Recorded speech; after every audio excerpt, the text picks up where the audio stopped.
Welcome to the morning update. I'm Erin Ramsey. The royal family has given its first response to Meghan and Harry's interview this week.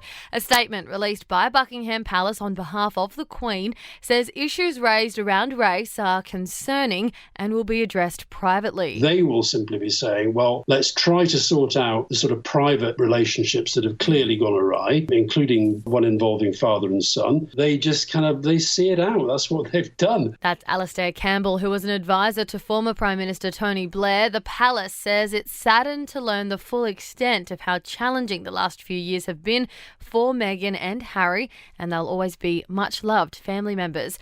Meantime, controversial commentator Piers Morgan has quit amidst backlash over his take on Meghan and Harry's interview. He walked off the Good Morning Britain stage after saying he didn't believe a word of the Duchess's mental health claims. I'm done with this. No. Sorry, no. Sorry. So, do you know what? That's pathetic. You can track him, maybe not mine. No. See you later. The comment sparking more than 40,000 complaints. A financial package to help the tourism industry and the airlines will be announced before the end of the week. Federal government funding will encourage Australians to visit areas normally dominated by overseas visitors, including North Queensland and Central Australia. Deputy Prime Minister Michael McCormack says it depends on cooperation from the states. As the vaccine rolls out, I think premiers should be less inclined to hit the panic button and to bring about border closures. Federal Health Minister Greg Hunt has spent the night in hospital after being treated for an infection. He remains under observation this morning and is expected to make a full recovery. It's understood his illness is not related to the AstraZeneca vaccine he received on Sunday. And job ads in Australia have returned to pre-COVID-19 levels. Employment website Seek says the number of positions was up more than 12% on this time last year.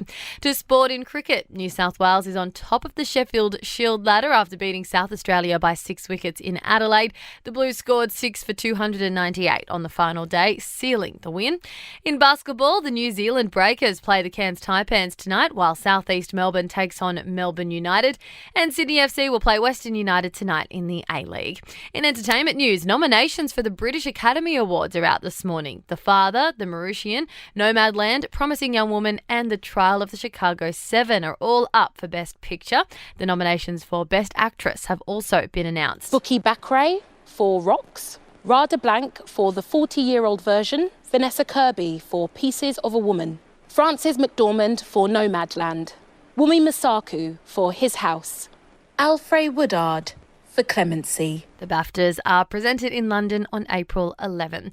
The Powerpuff Girls live action series has been cast. Agents of S.H.I.E.L.D. actresses Dove Cameron and Chloe Bennett will play Bubbles and Blossom, and Broadway star Yana Perrault will play Buttercup. And Joe Biden's 2 German shepherds are in the doghouse after one of them reportedly bit a security agent. Major and Champ have been sent back home to Delaware from the White House. And that's your latest from the Nova Podcasts team. We'll see you this afternoon for another episode of The Update.